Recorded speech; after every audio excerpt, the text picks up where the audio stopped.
पहली बात तो ये याद रखो, बी सेल्स और टी सेल्स दोनों की दोनों डब्ल्यूबीसी ही हैं। ध्यान से सुनना बेटा, टी सेल्स भी डब्ल्यूबीसी हैं, बी सेल्स भी डब्ल्यूबीसी हैं।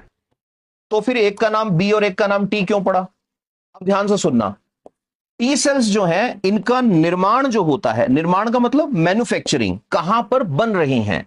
तो टी सेल्स जो हैं ये बनती है बेटा बोन मैरो में। बोन मैरो क्या होता है? हमारी हड्डियों के अंदर स्पेशल सेल्स होती हैं, वहां पे बनता है। ठीक है, बोन मैरो में। ये जो है ये भी कहां बनती है? बोन मैरो में। मैं बार बार बोल रहा हूं, इसमें पूरे क्वेश्चन ही क्वेश्चन भरे पड़े हैं। तो फिर ये टी और ये बी क्यों है?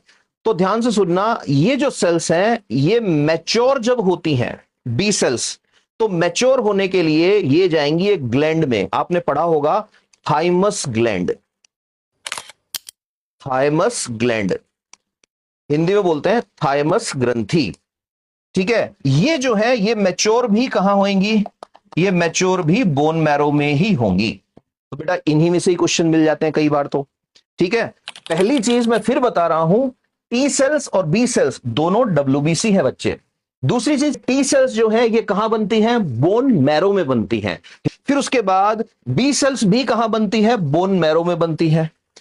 टी सेल्स कहां मैच्योर होती हैं? टी सेल्स मैच्योर होने के लिए थाइमस में जाती हैं, इसलिए टी फोर थाइमस से बन गया टी सेल्स। बी सेल्स जो है ये बनती भी बोन मैरो में है, मैच्योर भी बोन मैरो में होती है, और काम क्या है इनका? इनका काम है एंटीबॉडी बनाना।